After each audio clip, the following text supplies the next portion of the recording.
The clock is running down on Ken Paxton's impeachment trial, and today the House Board of Managers gave us a closer look at Paxton's activities in 2020. For much of the day, we heard from a former aide of Paxton's and possibly looming not too far behind, the woman with whom Paxton is alleged to have had an affair.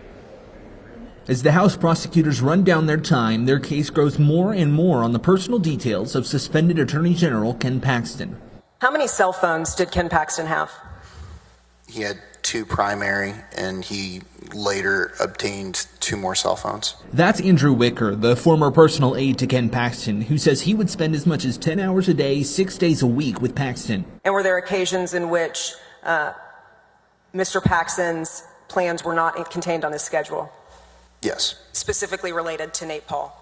Yes. Wicker says he brought concerns of a possible inappropriate friendship between Ken Paxton and Nate Paul, given the Office of the Attorney General's intervention in lawsuits involving Nate Paul, including concerns Paul may have been paying for renovations to the Paxton's home, including upgrades to granite countertops. Paxton's attorney, Tony Busby, as expected, latching on to that, arguing those allegations aren't true. We can see that there were no work done on the countertops, can't we?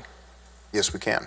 But all eyes were on another witness before they even took the stand, Laura Olsen. She's alleged to have been involved in an extramarital affair with Paxton and been employed by Nate Paul. The House had intended to hear from her first thing Wednesday, but could not call her up until Wednesday afternoon due to a procedural rule.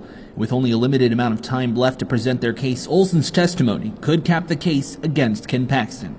With the way the House has laid out its case, they'll have very little time left for cross-examination. That means it's possible and maybe even likely that Ken Paxton's attorneys could call up witnesses that the House can't cross-examine because they've run down their clock.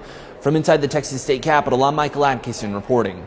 Thank you for watching. Please hit the subscribe button and get the latest news by downloading the CBS Austin News app.